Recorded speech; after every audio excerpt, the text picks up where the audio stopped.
The great crystal chamber of Nexus Prime hummed with the voices of 12 different alien species. High above the binary stars, the massive space station served as the heart of galactic civilization.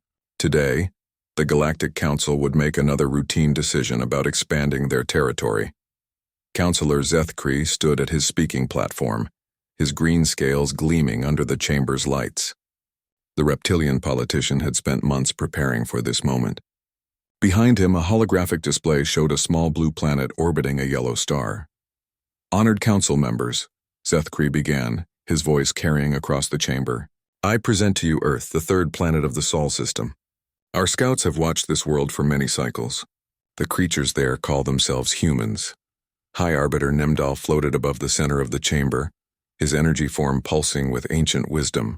Show us what you have learned, Counselor. The hologram changed to show crude spacecraft barely capable of reaching their own moon. Images of primitive weapons flashed across the display. Cities with simple technology appeared and vanished in the presentation. As you can see, Zethkri continued, these humans are barely past their first steps into space. They fight among themselves constantly. Their governments cannot agree on simple matters. They pollute their own world and waste their resources. Commander Vexara shifted in her seat. The military officer's forearms crossed as she studied the data. Something about the human behavior patterns troubled her, but she could not say what. What makes this world valuable? Asked Counselor Mortek, his insect-like head tilting with curiosity. Zethkri smiled, showing rows of sharp teeth. Earth is rich in rare minerals. The planet has perfect conditions for several of our member species. Most importantly, the humans could provide useful labor once properly educated. Murmurs spread through the chamber. Several counselors nodded in agreement. The humans seemed like any other primitive species they had encountered. The fleet requirements would be minimal, Zethkri added. Perhaps 50,000 ships to ensure quick compliance. These humans have never faced a space-based threat. They will surrender within days. Commander Vexara stood up. Her warrior species had conquered dozens of worlds, but she always studied her enemies carefully. Counselor, I have reviewed the surveillance data. There are gaps in our information. The last detailed reports are 20 cycles old. 20 cycles? Nemdal's energy form brightened with concern. Why such old data? A junior aide approached nervously. High Arbiter, the surveillance department has experienced delays. Budget cuts reduced monitoring missions. The data was filed but not updated. Zethkri waved dismissively. 20 cycles is nothing. These humans advance slowly. Look at their progress from 50 cycles ago to 30 cycles ago. Minimal change. They are predictable and limited, but Vexara was not satisfied. I have studied many species before conquest. Humans show unusual patterns. They adapt quickly to new situations. They create unexpected solutions to problems, and their art. She paused, struggling to find words. Their art suggests minds that work differently than ours. Art does not win wars, Zethkri laughed. Numbers win wars. Technology wins wars. We have both advantages by vast margins. The debate continued for hours. Some counselors expressed doubts about invading a world they knew so little about. Others worried about the cost of a military campaign during peacetime. But Zethkri had prepared well for these objections. Fellow counselors, he said during his final speech, we stand at a crossroads. We can continue to ignore this resource-rich world while the humans slowly develop. Or we can act now while victory is certain and easy. In 50 cycles, they might pose a real challenge. Today, they are simply obstacles to remove. Counselor Yel Nara of the Trading Guild spoke up. The economic benefits are clear. Earth's resources could fund expansion into 3 new sectors. The military assessment supports easy victory, added General Korthax. Our weapons are thousands of cycles more advanced. Our shields can stop anything they possess. A single dreadnought could defeat their entire space force. High Arbiter Nemdal called for the vote. One by one, the council members made their choices known. The energy being had lived for millennia and seen the rise and fall of countless civilizations. Something felt wrong about this decision, but he could not identify the source of his unease. The final tally showed 9 votes in favor of invasion, 3 against. The Galactic Council had spoken. Very well, Nemdal announced. The invasion of Earth is authorized. Commander Vexara will lead the military planning. Counselor Zethkri will oversee post-conquest integration. As the council members filed out of the chamber, Vexara remained behind. She stared at the holographic image of Earth, now marked with invasion plans and target zones. Her four hands moved across her datapad, calling up every piece of information about humans. Their music was complex and emotional. Their literature spoke of sacrifice for abstract ideals. Their history showed a pattern of defeating larger, more powerful enemies through clever tactics and stubborn determination. Most disturbing of all, their scientific progress had accelerated dramatically in recent cycles.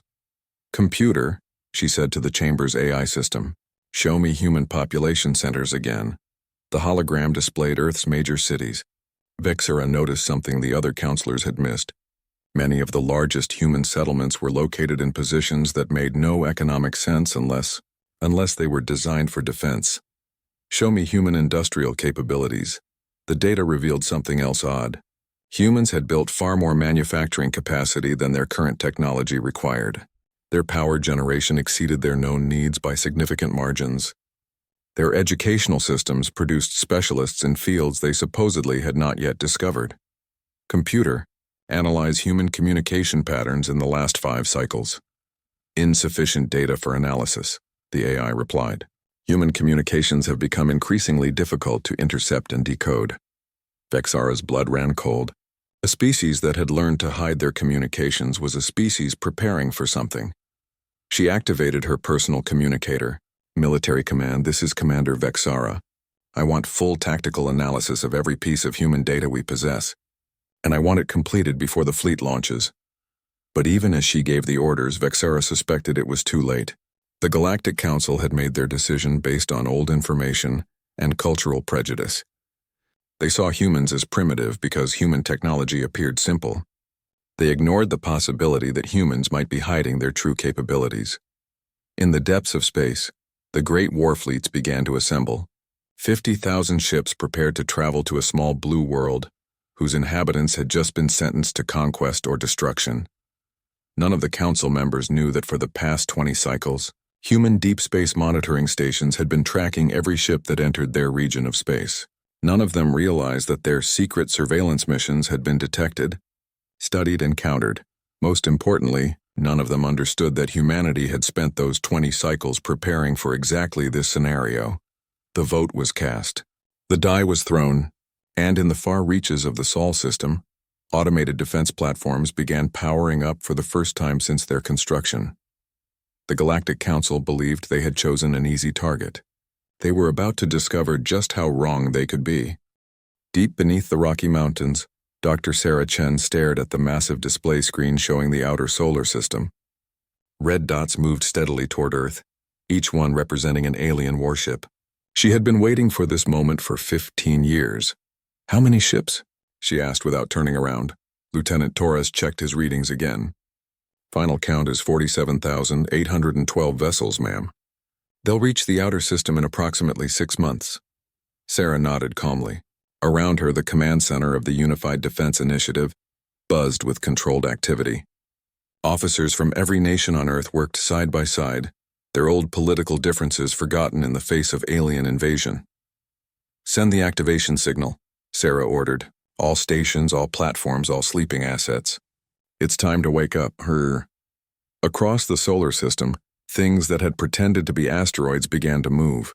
Hidden bases on distant moons powered up their fusion reactors. Automated factories that had been quietly building for decades increased their production to maximum capacity. General Marcus Rivera entered the command center, his weathered face grim but determined. "The president wants to know if we're really ready for this." Sarah smiled for the first time in hours. "Marcus, we've been ready for this since the day we detected their first spy probe.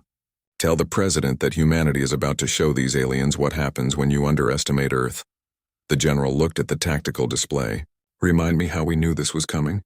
"Simple math," Sarah replied. "Any spacefaring civilization that monitors other worlds will eventually decide to either contact them or conquer them.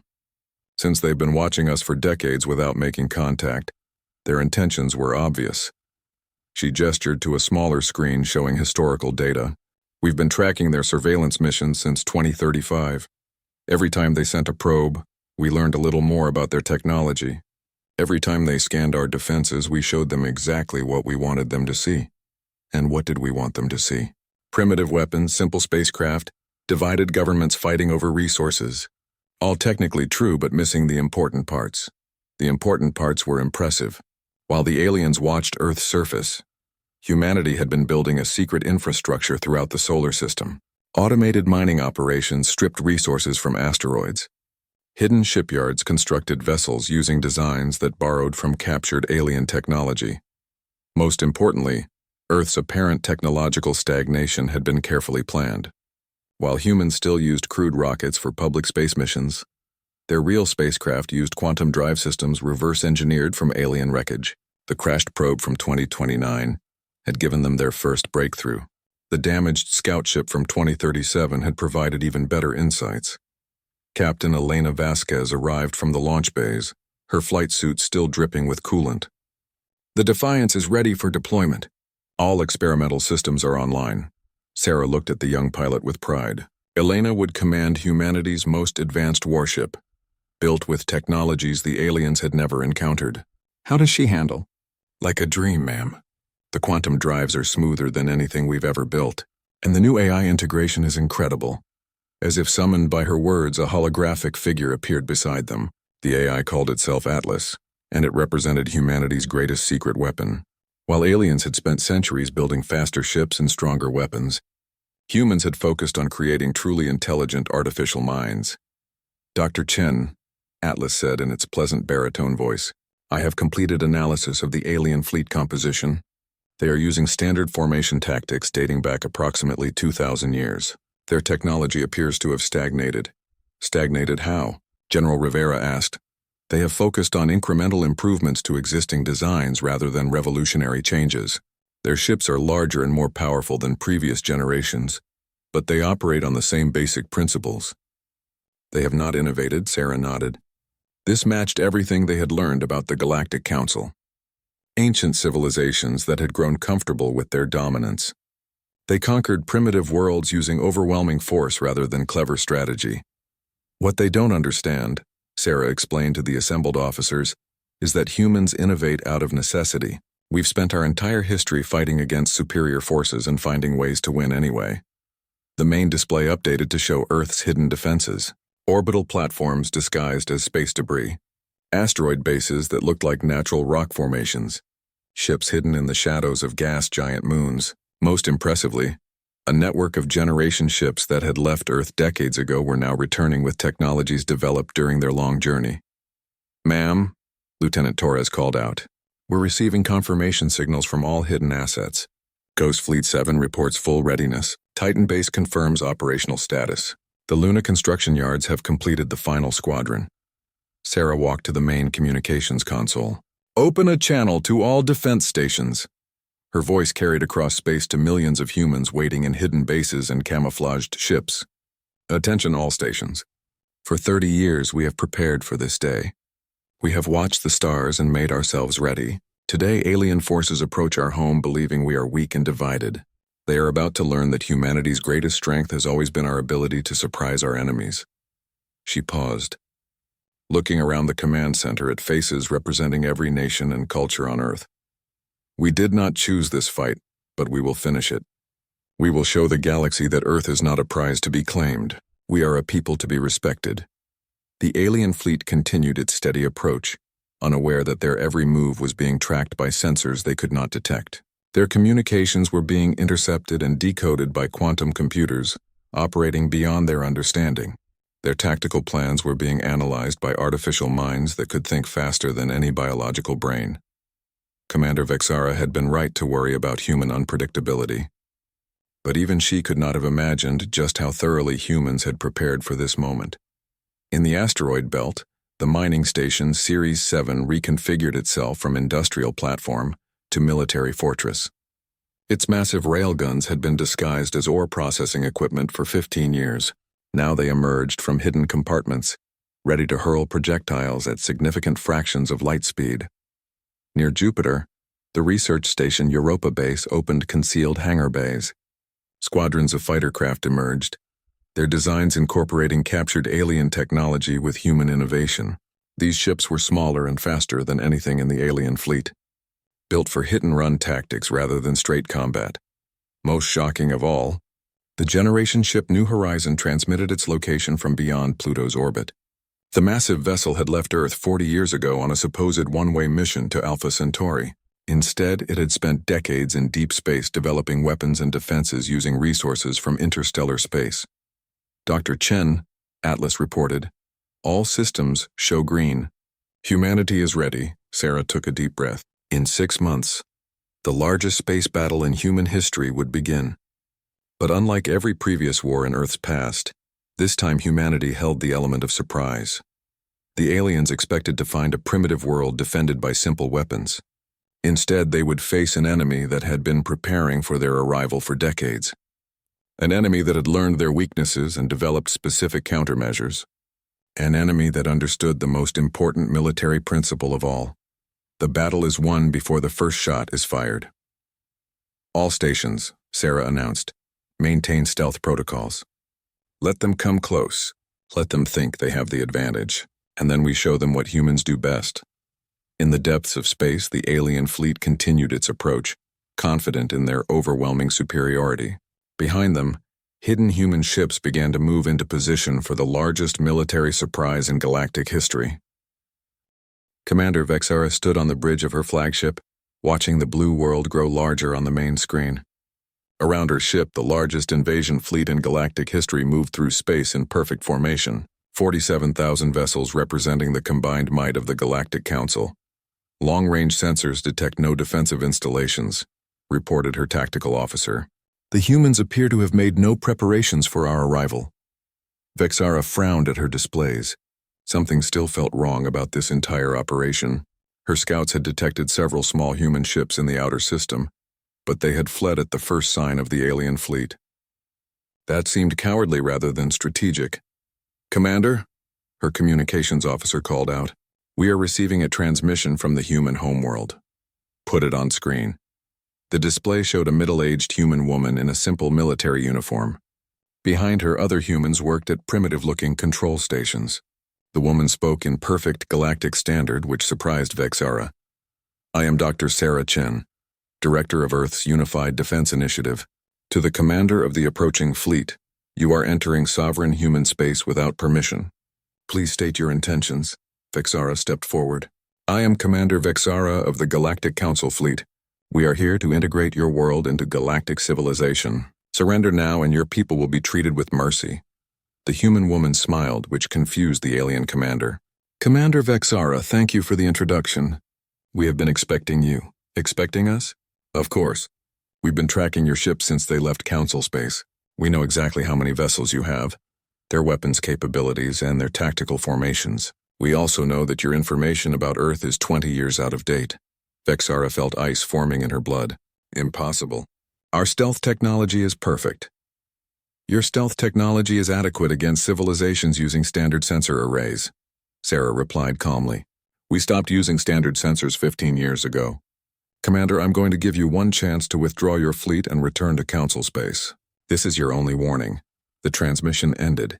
Across the bridge, Vexara's officers looked at each other in confusion. A primitive world was threatening the greatest military force in the galaxy. "Sir," the tactical officer reported, "still no sign of defensive installations. Maybe they're bluffing." But Vexara's instincts screamed danger. She had spent her career studying enemy behavior, and the human woman had shown no fear at all. Either humans were incredibly brave or incredibly foolish. Given their history, it was probably both. "All ships maintain formation but increase alert status," she ordered. "Deploy advanced scouts to probe for hidden defenses." A squadron of fast attack craft separated from the main fleet and moved toward the inner system. They had barely traveled 1,000,000 kilometers when space around them exploded with weapon fire.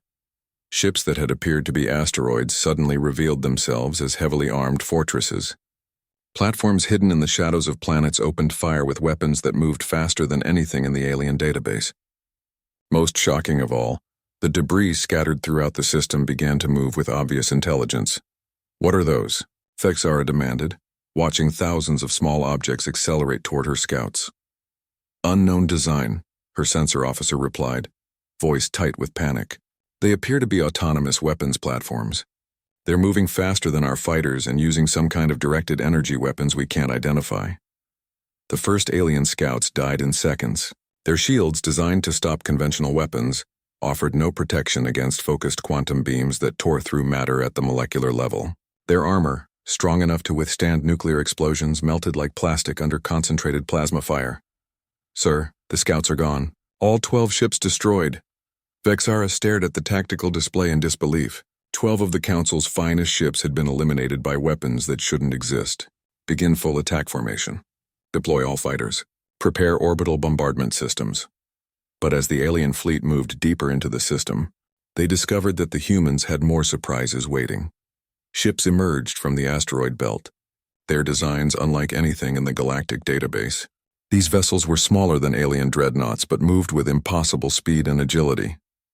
They struck at the edges of the invasion fleet, then disappeared back into the maze of space debris before the aliens could respond. Sir, they're using the asteroid field as cover, reported the tactical officer. Our sensors can't distinguish between their ships and natural rocks. Then destroy all the asteroids. Sir, there are millions of asteroids. We don't have enough ammunition to destroy them all. Near Jupiter, human ships emerged from the gas giant's atmosphere like sea creatures rising from an ocean. These vessels had been hiding in the crushing depths where alien sensors couldn't penetrate. Now they struck at alien supply ships, crippling the invasion fleet's logistics. Most disturbing of all were the human tactics themselves. Instead of engaging in honorable ship-to-ship combat, humans used every dirty trick imaginable. They rammed alien ships with automated vessels. They used gravity wells to sling projectiles at incredible speeds. They even turned asteroids into massive kinetic weapons. Commander, the communications officer reported, Admiral Korthax is requesting immediate reinforcements. The humans are attacking his supply convoy with some kind of invisible ships. Invisible ships? Ships that don't appear on our sensors until they fire. Then they vanish again. Vexara realized with growing horror that the humans had developed stealth technology superior to the Council's, while alien scientists had spent centuries perfecting existing systems. Humans had innovated completely new approaches to hiding in space. The battle that was supposed to last hours had already stretched into days. Instead of overwhelming primitive defenders, the Council fleet found itself fighting an enemy that seemed to anticipate their every move. Sir, we're receiving another transmission from the human homeworld. Dr. Chen appeared on screen again, looking exactly as calm as before. Commander Vexara, you have now lost approximately 800 ships. In return, you have destroyed exactly 0 human vessels. Would you like to reconsider our offer to withdraw? How do you know our casualty figures? Because we're monitoring all of your communications. Your encryption methods are about as sophisticated as your battle tactics. Commander, your fleet is designed to fight opponents who use predictable strategies and standard technologies. We are neither predictable nor standard. Behind Sarah, another human stepped into view. This one wore the uniform of a ship captain and spoke directly to Vexara. Commander, I'm Captain Elena Vasquez of the Earthship Defiance. My vessel is currently positioned 3 kilometers above your flagship. Vexara spun to look at her sensor displays. They showed empty space in all directions. Impossible. Check your starboard viewing port. Vexara moved to the bridge windows and looked out into space. There, close enough to touch, floated a human warship unlike anything she had ever seen. Its hull seemed to bend light around itself, making it nearly invisible even at close range. How? She whispered. Quantum cloaking technology, Captain Vasquez explained. We've been following your flagship for the past 6 hours. If we had wanted to destroy you, you would already be dead. Instead, we're giving you one final chance to save your remaining ships. The Defiance disappeared as suddenly as it had appeared, leaving Vexara staring at empty space. Around her, the bridge crew looked terrified. Their mighty invasion fleet was being defeated by an enemy they had considered primitive only days before. Sir, the tactical officer reported quietly. Long-range sensors are detecting additional human ships approaching from outside the system. Vessels of unknown design and capabilities. Vexara closed her 4 eyes in defeat. The humans had been playing with them from the beginning. This wasn't a battle between superior and inferior forces. It was a carefully planned demonstration of human capabilities. Signal the fleet, she ordered. Begin fighting withdrawal to the outer system. And send a priority message to the Council. Tell them we need to negotiate. As the alien fleet began its retreat, human ships emerged from hiding places throughout the solar system. They had been there all along, waiting for the moment when their enemy finally understood the truth. Earth was not a primitive world waiting to be conquered. It was the home of the most dangerous species the galaxy had ever produced. The Council fleet retreated through space faster than they had arrived, leaving behind nearly 10,000 destroyed ships and all their confidence. Commander Vexara sat in her command chair, staring at reports that made no sense according to everything she knew about warfare. The humans had not simply defended their home system. They had turned the entire solar system into a trap. Every asteroid, every moon, every piece of space debris had been potentially weaponized. The invasion fleet had walked into the most sophisticated defensive network ever created. "Commander," her communications officer reported, "we're receiving transmissions from human ships. They're following us." Vexara looked at her tactical display in disbelief.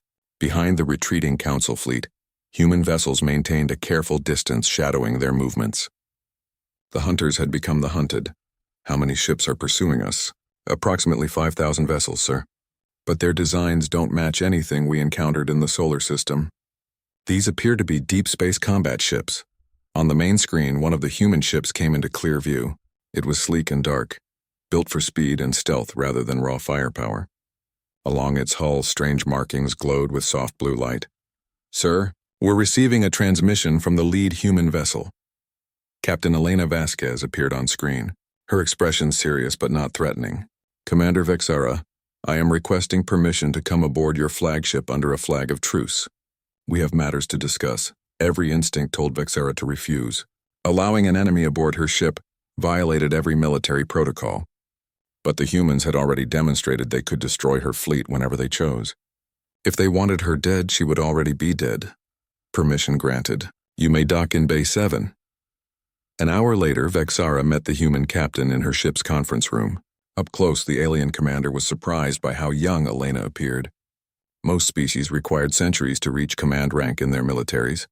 "Captain Vasquez, explain why your ships are following my fleet." Elena sat down across from her, moving with the easy confidence of someone who held all the advantages. "Commander, your retreat has taken you through the territory of the Kethmori Collective." "Are you familiar with that species?" Vexara nodded grimly. The Kethmori were one of the Council's client species, forced into servitude 300 years ago. Their worlds provided raw materials for Council industries while their people lived in poverty. "The Kethmori have been monitoring Council communications," Elena continued. "They know about the failed invasion of Earth. They also know that your fleet is damaged and demoralized. Some of their commanders are considering attacking your ships as you pass through their space. That would be rebellion against the Council." "Yes, it would. And rebellion seems to be spreading throughout this region of space." Elena activated a portable holographic projector. The display showed a map of local space with Council territories marked in red, but many of those territories now flickered between red and blue. "In the past week, since news of your defeat reached other systems, 17 client species have declared independence from the Council. They're calling it the Liberation Front. And they want to meet with us." Vexara stared at the map in horror. The Council's authority depended on the belief that resistance was impossible. If their client species learned that the mighty Council fleet could be defeated, the entire galactic order would collapse. "What do you want?" she asked quietly. "We want to help them. Not conquer them, not rule them. Help them become free and independent worlds. And why?" Elena smiled. "Because that's what humans do. We believe that every intelligent species has the right to determine its own destiny. The Council's empire is built on slavery and oppression. We're going to tear it down." The conference room door opened and Dr. Sarah Chen entered, accompanied by another human Vexara didn't recognize. "Commander Vexara," Sarah said, "I'd like you to meet Ambassador James Wright. He specializes in interspecies diplomacy." The ambassador was an older human with gray hair and kind eyes. He spoke in perfect Krillian, Vexara's native language. "Commander, we understand this situation is difficult for you. You were ordered to conquer a primitive world and instead discovered that your entire understanding of galactic power structures was wrong." Vexara's 4 hands clenched into fists. "You speak of rebellion and revolution as if they were good things. The Council has maintained peace for 1,000 years. Peace for whom?" Dr. Chen asked quietly. "The Council members? Yes, they've had peace. But what about the dozens of species forced to serve them? What about the world stripped of resources to feed council luxury? That's not peace, Commander. That's oppression with good public relations.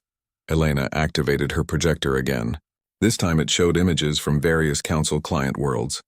Factories where alien workers labored in terrible conditions. Mining operations that had turned entire planets into wastelands. Cities where the native population lived in poverty while council administrators enjoyed luxury. We've been studying your empire for decades, Elena explained. We know how it really works. The strong rule the weak, and the weak have no choice but to submit or die. And you think you can change that? We know we can, Ambassador Wright replied. Because we've already started. 3 days ago, the Velthari Confederation contacted us requesting assistance in defending their independence. Yesterday, the Mining Guild of Asteroid Sector 7 asked for help in breaking free from council control. Dr. Chen leaned forward. Commander, we're offering you a choice. You can return to the council and report your defeat. You can tell them that Earth is too dangerous to attack and recommend they leave us alone. Or you can help us build something better. A galactic community based on cooperation instead of domination, trade instead of tribute, freedom instead of slavery. Vexara laughed bitterly. You think one species can overthrow an empire that has existed for millennia? Elena smiled. Commander, 3 weeks ago you thought one species couldn't defend itself against your invasion fleet. How did that work out for you? The alien commander fell silent. Around the conference table, the humans waited patiently for her to process what they had told her. What would happen to my people? Vexara asked finally. The Krillians have served the council for 800 years. Our entire culture is built around military service. Military service can mean many things, Ambassador Wright replied. Instead of conquering worlds for the council, Krillian forces could defend worlds from conquest. Instead of enforcing tribute payments, you could protect trade routes from pirates. Instead of suppressing rebellion, you could guard the freedom of newly independent worlds. You're talking about turning the galaxy upside down. Dr. Chen nodded. Yes, we are. And we're going to do it whether you help us or not. The question is whether the Krillian people want to be part of building something new, or whether they want to go down with the old system. Vexara stood and walked to the conference room window. Outside, she could see human ships maintaining their escort formation. Beyond them, council vessels limped through space, their crews demoralized and confused. For 800 years, her people had been warriors in service to the council. They had conquered dozens of worlds and enslaved countless species, always believing they were bringing order to chaos. Now she was learning that they had been the chaos all along. If I were to consider your proposal, she said without turning around, what guarantees could you offer? None, Elena replied honestly. Revolution is dangerous. Freedom is uncertain. Democracy is messy and complicated. All we can guarantee is that every species will have the chance to choose its own path. Even the Krillians? Especially the Krillians. Your people are warriors, but warriors fight for different reasons. Some fight for conquest. Others fight for protection. Which kind of warrior do you want to be? Vexara turned back to face the humans. I need to speak with my ship commanders. Of course. Take all the time you need. But Commander, Dr. Chen stood up. The galaxy is changing whether we guide that change or not. The only question is whether the transition will be peaceful or violent. As the humans prepared to leave, Vexara had one final question. Why are you telling me this?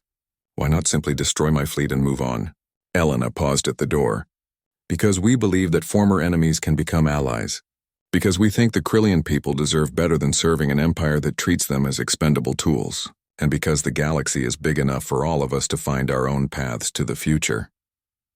After the humans left, Vexara sat alone in the conference room, staring at the holographic map of a galaxy in revolution.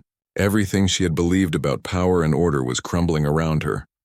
But maybe she thought it was time for something new. The great crystal chamber of Nexus Prime had never seen such chaos. Half the council seats stood empty as species after species declared independence from galactic authority. Those councilors who remained argued constantly, their voices echoing through the vast space like the sounds of a dying empire. Councilor Zethkri paced behind his speaking platform, his green scales dulled with stress and anger. The invasion he had championed had become the greatest military disaster in galactic history. Worse, it had sparked rebellions across dozens of worlds. Order, High Arbiter Nemdal's energy form pulsed with barely controlled frustration. We must have order. But order was the one thing the Galactic Council could no longer provide. Their military was scattered and demoralized. Their client species were in open revolt. And somewhere in space, human ships were helping former Council subjects establish their own governments. The situation is clear, declared Councillor Mortek, his insect features twisted with anger. The humans must be destroyed before their rebellion spreads further. With what fleet? Commander Vexara's voice carried across the chamber as she entered through the main doors. Behind her walked Dr. Sarah Chen and Captain Elena Vasquez, their human escorts moving with quiet confidence. The remaining counselors stared in shock. Vexara had been expected to return in defeat, but no one had imagined she would bring the enemy with her. Commander, Zethkri hissed, explain this outrage. Why are humans walking freely in our sacred chamber? Vexara took her position at the military advisor's platform. Because I invited them. Because they have something to say that you need to hear. And because the time for pretending we still control this galaxy is over. High Arbiter Nemdal floated down closer to the humans. The ancient energy being had lived for millennia, but had never encountered anything quite like these creatures. Dr. Chen, you stand in the heart of galactic civilization. Speak your purpose. Sarah stepped forward, her simple uniform contrasting sharply with the elaborate robes and decorations of the council members. High Arbiter, honored counselors, I come to offer you a choice. Continue fighting a war you cannot win or help us build a better future for all intelligent species. You dare offer us terms? Zethkri's voice rose to a shriek. You are primitives. Upstart animals who got lucky in one battle. Elena Vasquez smiled coldly. Counselor, shall I demonstrate just how primitive we are? My ship is currently docked at your station. With your permission, I could provide a tactical analysis of Nexus Prime's defenses. The threat was clear and shocking. Somehow a human warship had penetrated the Council's most secure location without detection. The implications terrified every alien in the chamber. Impossible, whispered Counselor Yelnara. Our security systems are perfect. Your security systems are exactly as effective as your military tactics, Sarah replied. Outdated, predictable, and vulnerable to anyone willing to think creatively. She activated a portable holographic projector, filling the chamber with images from across the galaxy. Former Council worlds celebrating their independence. Alien species working together to build new governments. Trade ships moving freely without paying tribute to distant masters. This is what freedom looks like, Sarah explained. Species choosing their own paths. Worlds keeping the wealth they produce. People deciding their own destinies. This is chaos, Zethkri protested. Without the Council's guidance, these primitive species will destroy themselves. Really? Elena asked. Because our analysis suggests they're doing quite well. Industrial production is up on every liberated world. Scientific research has accelerated dramatically. Even military conflicts have decreased now that species aren't being forced to fight each other for Council entertainment.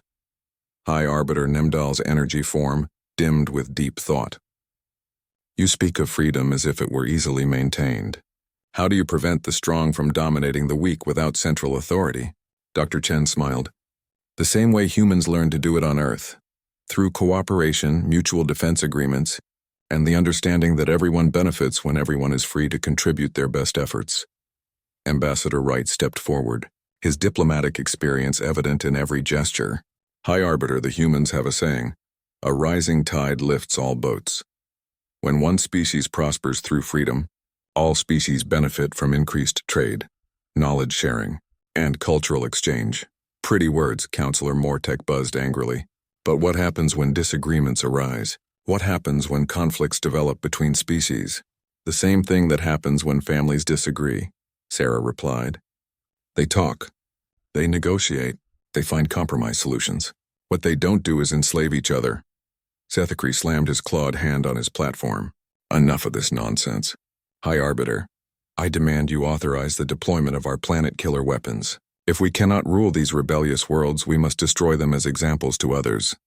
A cold silence fell over the chamber. The planet-killer weapons were the Council's ultimate threat, massive devices capable of cracking worlds open like eggs. They had been used only twice in galactic history, both times to end rebellions by destroying entire civilizations. Counselor Zethkri, Nemdal said quietly, you speak of genocide. I speak of necessity.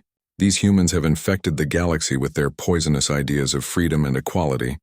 The only cure is complete sterilization. Elena exchanged a look with Sarah, then stepped forward. Counselor, I need to tell you something about those planet-killer weapons.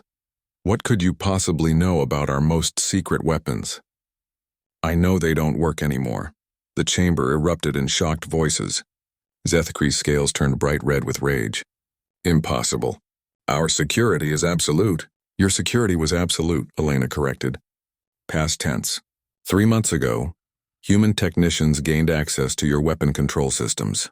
Every planet-killer device in the galaxy has been quietly disabled. How?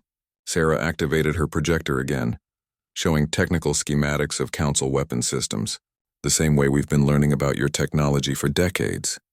We studied your security protocols, identified the weaknesses, and exploited them. You see, Elena added, while you were busy planning to invade Earth, we were busy planning to prevent galactic genocide.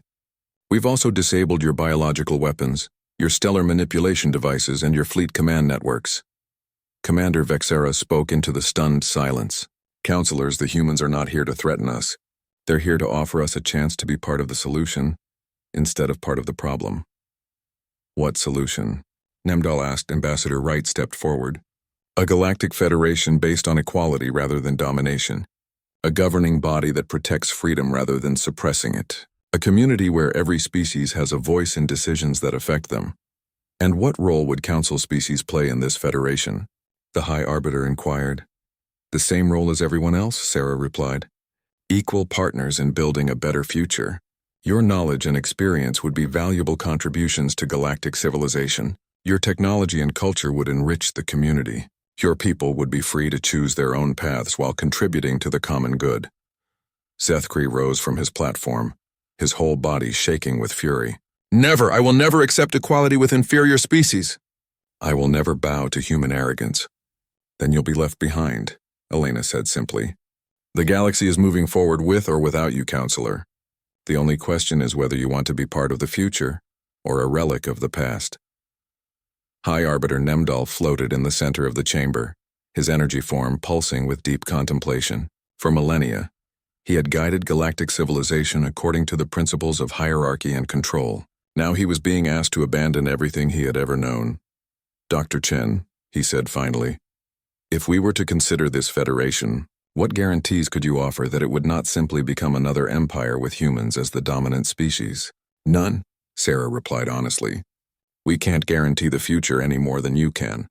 All we can promise is that every species will have an equal voice in shaping that future, including yours, even after what we've done, even after we tried to conquer your world, especially then. High Arbiter, humans believe that former enemies can become the strongest allies. We believe that diversity makes us stronger, not weaker, and we believe that everyone deserves a second chance to do better. The ancient energy being dimmed almost to invisibility as he considered. Around the chamber, the remaining counselors waited in tense silence. Commander Vexara, Nemdal said finally, you have worked with these humans. What is your assessment? They are everything we are not, she replied. Innovative where we are stagnant. Cooperative where we are controlling. Humble where we are arrogant. They defeated our fleet not through superior technology, but through superior thinking. And you believe they can be trusted? I believe they are our only hope for a future that doesn't end in galactic civil war. Nemdal's energy form began to brighten again. Very well. Dr. Chen, the Council formally accepts your proposal to begin negotiations for a new galactic government. May the universe forgive us for the centuries it took us to learn wisdom. Zethkri let out a scream of pure rage and stormed from the chamber, his few remaining supporters following behind him. But most of the Council members remained.